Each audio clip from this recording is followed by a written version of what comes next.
ഒരു വാർത്തയാണ് ഇന്ന് രാവിലെ മുതൽ കൊച്ചിയിൽ നിന്ന് വരുന്നത്. എറണാകുളം പനമ്പള്ളി നഗറിലാണ് നവജാത ശിശുവിനെ നടു റോഡിൽ കണ്ടെത്തിയത്. റോഡിലേക്ക് വലിച്ചെറിയുന്ന ദൃശ്യം CCTVയിൽ പതിഞ്ഞിരുന്നു. സമീപത്തെ ഫ്ളാറ്റുകൾ കേന്ദ്രീകരിച്ചാണ് അന്വേഷണം പോലീസ് തുടങ്ങിയത്. ഒരു ഫ്ളാറ്റിൽ നിന്നാണ് പാഴ്സൽ കവറിലാക്കി നവജാത ശിശുവിന്റെ മൃതദേഹം റോഡിലേക്ക് എറിഞ്ഞത്. പോലീസ് നിരവധി പേരെ ചോദ്യം ചെയ്തിരുന്നു. ഒടുവിൽ ഈ സംഭവത്തിന്റെ ദുരൂഹത അല്പസമയം മുമ്പാണ് നീങ്ങിയത്. കൊച്ചി സിറ്റി പോലീസ് കമ്മീഷണർ ഇതേക്കുറിച്ചുള്ള വിവരങ്ങൾ മാധ്യമങ്ങളോട് പറയുകയും ചെയ്തു. പ്രതിയായ യുവതി കുറ്റം സമ്മതിച്ചതായി പോലീസ് പറഞ്ഞു. 5C എന്ന ഫ്ളാറ്റിലെ താമസക്കാരെ ആണ് ചോദ്യം ചെയ്തത്. അല്പം മുമ്പ് അച്ഛനും അമ്മയും മകളുമായിരുന്നു ഫ്ളാറ്റിൽ ഉണ്ടായിരുന്നത്. മകൾ ഗർഭിണിയായിരുന്നു. ഈ വിവരം അച്ഛനും അമ്മയും അറിഞ്ഞിരുന്നില്ല. ജനിച്ച ഉടനെ കുട്ടിയെ വലിച്ചെറിയുകയായിരുന്നു. ഇന്ന് രാവിലെ ഇതുവഴി കടന്നു പോയവരാണ് മൃതദേഹം കണ്ടത്. ഇതേക്കുറിച്ചുള്ള പ്രതികരണങ്ങൾ ആദ്യം നോക്കാം.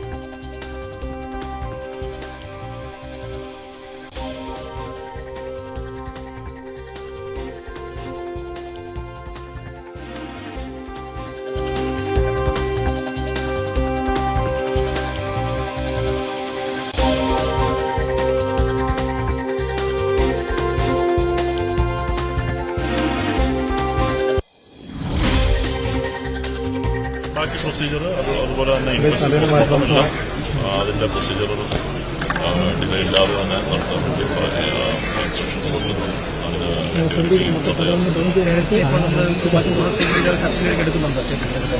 അപ്പോൾ പാരന്റിന്റെ ഇൻവോൾവ്മെന്റ് പ്രഥമ വിഷയം ഇല്ല എന്നാണ് അറിയാൻ കഴിഞ്ഞത്. അത് പാരന്റ്സ് അത് തന്നെയാണ് പറഞ്ഞത്. വർഷങ്ങളായിട്ട് ഇവിടെ താമസിക്കുന്നവരാണെന്ന്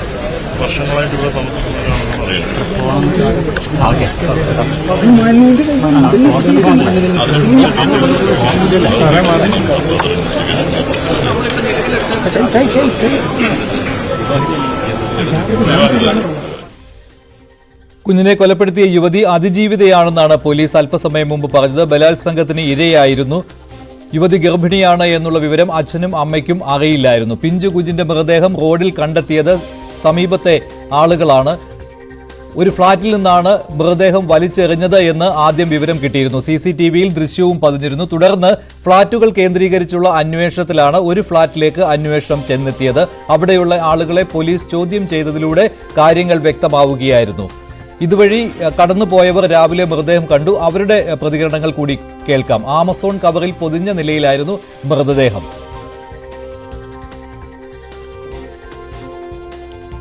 ഏകദേശം ഒരു 8:15 സംഭവിച്ചിരിക്കുന്നത് എന്നുള്ളതാണ് ഫുട്ടേജിൽ നിന്ന് നമുക്ക് മനസ്സിലാക്കുവാൻ സാധിച്ചത്. കാരണം അതിലെ ടൈമിംഗ് നോക്കുമ്പോൾ 8:17 ആ സമയം മുതലാണ് ഇത് വീഴുന്നതായിട്ട് കാണപ്പെടുന്നത്. അതിനുശേഷം ഒരു 8:30 കഴിഞ്ഞപ്പോഴാണ് ഞങ്ങൾക്ക് വിവരം കിട്ടി. ഞങ്ങളിവിടെ എത്തുകയും ചെയ്തത്. പക്ഷെ വന്നു കഴിഞ്ഞപ്പോൾ ഇവിടെ കുട്ടി മരിച്ചു കിടക്കുന്നതായിട്ടാണ് നമുക്ക് കാണാൻ സാധിച്ചത്. അത് നവജാത ശിശുവാണ്. പൊക്കൽ കൂടി പോലും കട്ട് ചെയ്തിട്ടില്ല. ആ രീതിയിലാണ് നമ്മൾ കാണുന്നത്. 8 മണിക്ക് ശേഷമാണ് സംഭവം. വഴിയത്തെ ബൈക്കിന് ആൾക്കാരൊക്കെ കണ്ടായത്. അതിനുശേഷം അറിയിച്ചിട്ടാണ് മൂടിയിട്ടതും പോലീസ് വരുന്നത്. ഇത് എങ്ങനെ സംഭവിച്ചെന്നുള്ളത് അറിയില്ല. അങ്ങനെ സംഭവം ഇതാണ്. 8:10 സംഭവം അറിഞ്ഞപ്പോൾ ആ കുട്ടി അല്ല 1-2 ദിവസം പ്രായമുള്ള കുഞ്ഞു കുട്ടിയാണ്. പൊക്കിൽ കൂടി വീണപ്പോ ഫോട്ടോ ഇവിടെ ഒരു പുള്ളി ഉണ്ടായിരുന്നു. കണ്ട ഒരാൾ പുള്ളി മാറിക്കളഞ്ഞ്. ശരി, ആ ഫോട്ടോയിൽ കണ്ടപ്പോ അതിൽ പൊക്കിൽ കൂടി ഉണ്ട്. വീണിട്ട് 2 വീലേഴ്സൊക്കെ അങ്ങോട്ടും ഇങ്ങോട്ടും പോണി. 2 ഫ്ലാറ്റിലും സെക്യൂരിറ്റികൾ അനങ്ങാണ്ട് നിന്നിച്ച് പുള്ളി പറഞ്ഞ കഥയുണ്ടാ. പുള്ളി മാറിക്കളഞ്ഞ്. അത് കഴിഞ്ഞിട്ട് വലിയൊരു വണ്ടി വന്നപ്പോ പേപ്പർ പറഞ്ഞപ്പോ കണ്ടിട്ട് ചവിട്ടി നിർത്തി. അല്ലെ കയറിപ്പോണ്ട് മാറിപ്പോയത് തന്നെ ഭാഗ്യം. ഇല്ലെങ്കിൽ ആ വണ്ടികൾ കയറിപ്പോയി നമുക്കത് അത് കേട്ടിട്ട് നമുക്ക് സഹിക്കാൻ പറ്റില്ല. എന്തൊരു ദാരുണമായ നമ്മൾ കേട്ടിട്ട് തന്നെ നമുക്ക് സഹിക്കാൻ പറ്റുന്നില്ല. അത്ര ഒരു ഇതാണ്.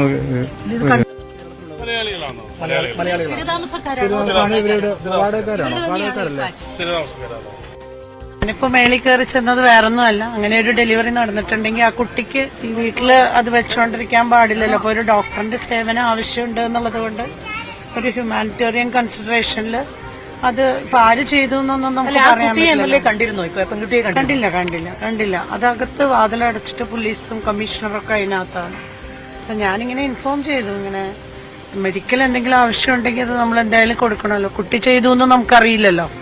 വേറെ ആരും ഞാൻ പറഞ്ഞിട്ടുണ്ട്. അപ്പൊ അത് അവര് ആള് അറേഞ്ച് ചെയ്യുന്നുണ്ടെന്ന് പറഞ്ഞായിരുന്നു. അതാണ് നമുക്ക് പ്രധാനം എന്നുള്ളത്. നമുക്കറിയില്ല ആരാ ചെയ്തതെന്ന് നമുക്ക് പറയാൻ പറ്റില്ലല്ലോ. ഒരു വീട്ടില് വേറെ ആർക്കെങ്കിലും സൂചന മാത്രമേ ഉള്ളൂ. ഒരു കൺഫർമേഷൻ നമുക്ക് ഇങ്ങനെ ഒരു ചോദ്യം ചെയ്യലിൽ നിന്ന് നമുക്ക് പറയാൻ പറ്റില്ലല്ലോ. അത് അവരുടെ പോലീസ് തന്നെ അത്. യുവതിയും മാതാപിതാക്കളും പോലീസിന്റെ കസ്റ്റഡിയിലുണ്ട്. പക്ഷേ മാതാപിതാക്കൾക്ക് ഇതേക്കുറിച്ചുള്ള വിവരം ഉണ്ടായിരുന്നില്ല എന്നാണ് city police commissioner Shyam Sundar അല്പം സമയം മുമ്പ് പറഞ്ഞത്. കുട്ടി ചാപിള്ളയായിരുന്നോ എന്ന കാര്യവും സംശയിക്കുന്നുണ്ട്. പോസ്റ്റ്മോർട്ടം റിപ്പോർട്ട് വന്നതിന് ശേഷം മാത്രമേ ഇതേക്കുറിച്ചുള്ള കൂടുതൽ വിവരങ്ങൾ കിട്ടുകയുള്ളൂ എന്ന് പോലീസ് അറിയിച്ചിട്ടുണ്ട്. പീഡനത്തിന് ഇരയായതാണ് യുവതി എന്ന സംശയവും പോലീസിനുണ്ട്. ഇക്കാര്യവും പോലീസ് വ്യക്തമാക്കുകയുണ്ടായി. അതിജീവിതയാണ് യുവതി എന്നാണ് ഏറ്റവും ഒടുവിൽ പോലീസ് വ്യക്തമാക്കിയിട്ടുള്ളത്. പിഞ്ചുകുഞ്ഞിന്റെ മൃതദേഹം ഇന്ന് പുലർച്ചെയാണ് റോഡിൽ കണ്ടത്. സമീപവാസികൾ കണ്ടിരുന്നു, പോലീസിനെ അറിയിക്കുകയായിരുന്നു. പോലീസ് വന്ന് അന്വേഷണം നടത്തി ഏതാനും മണിക്കൂറിനുള്ളിൽ തന്നെ കാര്യം ബോധ്യപ്പെടുകയായിരുന്നു.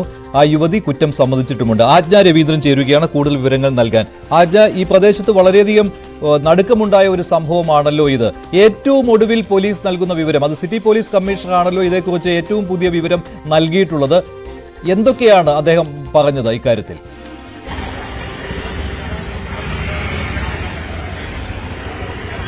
മഞ്ജുഷ്, ഈ വാർത്തയുമായി ബന്ധപ്പെട്ട് വരുന്ന ഏറ്റവും പുതിയ വിവരം പെൺകുട്ടി അതിജീവിതയാണ് എന്നുള്ളത് ആണ്. റേപ്പ് വിക്ടിമാണ്, അതിൽ നിന്നുണ്ടായ കുഞ്ഞാണ്.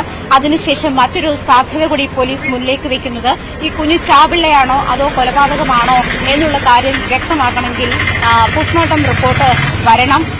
ഇത് മാതാപിതാക്കൾക്ക് ഇതിൽ പങ്കില്ല. അതേസമയം അതിജീവിതയായ ഈ പെൺകുട്ടി കുറ്റം സമ്മതിച്ചു കഴിഞ്ഞു എന്ന് തന്നെയാണ് പോലീസ് ഭാഷ്യം. ഇനി കൂടുതൽ വ്യക്തത വരാനുള്ളത് ഇത് കൊലപാതകമാണോ അതോ ചാപിള്ളയാണോ എന്നുള്ള കാര്യത്തിലാണ്. എന്നിരുന്നാൽ പോലും മാതാപിതാക്കളെ കൂടുതൽ ചോദ്യം ചെയ്യേണ്ടതുണ്ട് എന്നാണ് മനസ്സിലാക്കുന്ന പോലീസ് ഭാഷ്യം. അങ്ങനെയാണ്.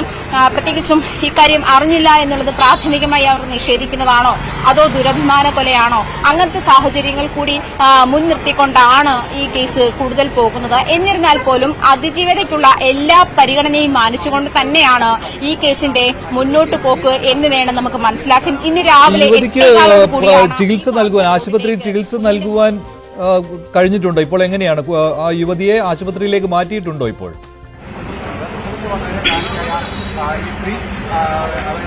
പ്രാഥമിക ശുശ്രൂഷ നൽകാനുള്ള സജ്ജീകരണങ്ങളൊക്കെ MLA ഉമാ തോമസിന്റെ നേതൃത്വത്തിൽ സജ്ജീകരിച്ചിട്ടുണ്ട് എന്നാണ് മനസ്സിലാക്കാൻ കഴിയുന്നത്. അവർ തന്നെ അല്പം മുൻപ് നമ്മോട് സംസാരിച്ചിരുന്നു. അതായത് ഈ പെൺകുട്ടി പ്രസവിച്ചതാണെങ്കിൽ ഇതിന് പ്രാഥമിക ശുശ്രൂഷയുടെ ആവശ്യമുണ്ടാവും. അത്തരത്തിലുള്ള ഒരു സാഹചര്യം മുന്നിലെത്തുമ്പോൾ ആണ് വനിതാ എന്നുള്ള നിലയിൽ, വനിതാ പ്രതിനിധി എന്നുള്ള നിലയിൽ MLA അകത്ത് കയറുകയും ഈ പെൺകുട്ടിയെ കണ്ട് സംസാരിക്കുകയും ഇതിനുള്ള സാഹചര്യങ്ങൾ ഒരുക്കി കൊടുക്കുകയും ചെയ്തത്. അതിനുള്ള സംവിധാനങ്ങളൊക്കെ ഒരുക്കിയിട്ടുണ്ട് എന്നാണ് മനസ്സിലാക്കാൻ കഴിയുന്നത്. എന്നിരുന്നാൽ പോലും ഇന്ന് രാവിലെ ഈ ഒരു 4-5 മണിക്കൂറിനുള്ളിൽ പോലീസിന് എന്താണ് സംഭവിച്ചത് എന്നുള്ള കാര്യത്തിലേക്ക് വ്യക്തതയുണ്ടാക്കാൻ കഴിഞ്ഞിട്ടുണ്ട്. പ്രതികളെന്ന് സംശയിക്കുന്ന പല ആളുകളുടെയും നേരെ ആദ്യം സംശയം നീണ്ടെങ്കിൽ പോലും നമ്മൾ കാണുന്ന ഈ വഴി തന്നെ ഒരു 8:30-9 മണിയോടെ പോലീസ് പൂർണ്ണമായും അടച്ചിരുന്നു. ഈ ഫ്ളാറ്റിലുള്ള ഒരാളുകളെയും പുറത്തേക്ക് വിടാത്ത ഒരു സാഹചര്യം. ഒരു ബാങ്ക് ഉദ്യോഗസ്ഥനെ മാത്രമാണ് നമ്മുടെ അറിവില്ല. അദ്ദേഹം നിവൃത്തികേടുകൊണ്ട് എന്ന് ബാങ്ക് പ്രവർത്തന ദിനമാണ്, അതുകൊണ്ട് പോയേ പറ്റൂ എന്നുള്ളൊരു സാഹചര്യത്തിൽ അത്തരമൊരു സാധ്യത കണക്കിലെടുത്ത് മാത്രം അദ്ദേഹത്തെ മാത്രമാണ് ഈ ഫ്ളാറ്റിൽ നിന്നും പുറത്തുവിട്ടിട്ടുള്ളത്. അതിനുശേഷം 20 ഫ്ളാറ്റാണ് ഇവിടെയുള്ളത്. ഇതിൽ 18 ഫ്ളാറ്റുകളിലും പോലീസ് പരിശോധന നടത്തി. അങ്ങനെയാണ് ഈ അതിജീവിതയുടെ ഫ്ളാറ്റിൽ പരിശോധന നടത്തുന്നത്.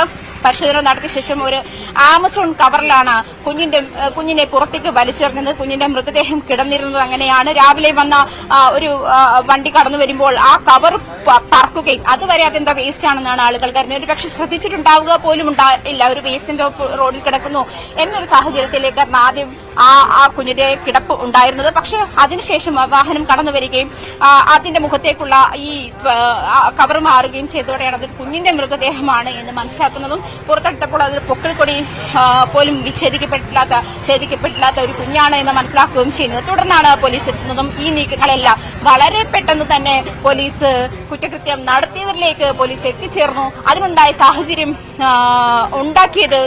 വഴിവെച്ചത് ആ ആമസോൺ കവർ തന്നെയാണ്.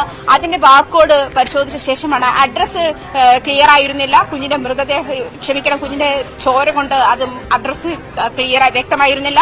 പക്ഷെ ആമസോണിന്റെ ബാർകോഡ് ആണ് ഈ അഡ്രസ്സിലേക്ക് സ്പെസിഫിക് ആയി ഈ അഡ്രസ്സിലേക്ക് വിരൽ ചൂണ്ടിയത്. അതിനുശേഷമാണ് ഈ ഫ്ളാറ്റിലേക്ക് ഇത് തന്നെയാണ് എന്ന് ഉറപ്പാക്കിയത്. ഇവരുടെ വാഷ്റൂമിൽ ബ്ലഡ് സ്റ്റെയിൻ ഉണ്ടായിരുന്നു. അതേ തുടർന്ന് പോലീസ് ഇവിടെ ഉണ്ടായിരുന്ന അന്തേവാസികളെ ചോദ്യം ചെയ്യുകയായിരുന്നു. ചോദ്യം ചെയ്യലിനൊടുവിലാണോ ഈ പെൺകുട്ടി അതിജീവിതയാണ്. ഒരു 22-23 വയസ്സുള്ള ഒരു പെൺകുട്ടിയാണ്. ഇവർ കഴിഞ്ഞ 15 വർഷമായി ഇവിടെ തന്നെ താമസിക്കുന്നുണ്ട് എന്നുള്ള വിവരങ്ങളൊക്കെ സമീപവാസികളും സെക്യൂരിറ്റി ശരിയാണ്. ഇത് കൃത്യമായ വിവരങ്ങൾ പോലീസിന് കിട്ടിയിരുന്നു. പക്ഷേ പുലർച്ചെയാണ് പ്രസവം നടന്നത്. ഏകദേശം 6:30 മണിയോടുകൂടിയാണെന്നാണ് പോലീസിൽ യുവതി പറഞ്ഞിരിക്കുന്നത്. പക്ഷേ വെളിയിലേക്ക് എറിഞ്ഞത് 9:30 കൂടിയാണ്. അതായത് ഏകദേശം 3 മണിക്കൂറിന് ശേഷമാണ് പരിഭ്രാന്തിയിൽ ചെയ്തത് എന്നുള്ള കാര്യവും യുവതി പോലീസിനോട് പറഞ്ഞിട്ടുണ്ട്. പക്ഷേ ഇത് കൊലപാതകമാണോ എന്നുള്ള കാര്യം അല്പസമയത്തിന് ശേഷം മാത്രമേ അറിയാൻ കഴിയുകയുള്ളൂ. ജനിച്ചപ്പോൾ ജീവൻ ഉണ്ടായിരുന്നോ കുട്ടിക്ക്, അതോ ചാപിള്ളയായിരുന്നോ, ഇക്കാര്യമാണ് സ്ഥിരീകരിക്കാൻ ഉള്ളത്. ഇതിനുശേഷം ഈ വിവരം പുറത്തു വന്നതിന് ശേഷം കൃത്യമായ ഔദ്യോഗികമായ സ്ഥിരീകരണം കിട്ടിയതിനു ശേഷമായിരിക്കും അറസ്റ്റ് രേഖപ്പെടുത്തുക എന്നുള്ള കാര്യവും പോലീസിൽ നിന്ന് അറിയാൻ കഴിഞ്ഞിട്ടുണ്ട്. സിറ്റി പോലീസ് കമ്മീഷണർ ഇതേക്കുറിച്ച് പറഞ്ഞു. അവസാനം കിട്ടുന്ന വിവരം, പോലീസ് നൽകുന്ന വിവരമനുസരിച്ച് ഈ യുവതി അതിജീവിതയാണ്, പീഡനത്തിന് ഇരയായതാണ്. ഈ യുവതി ഗർഭിണിയായിരുന്നു എന്നുള്ള വിവരം അച്ഛനും അമ്മയ്ക്കും അറിയില്ലായിരുന്നു എന്നും യുവതി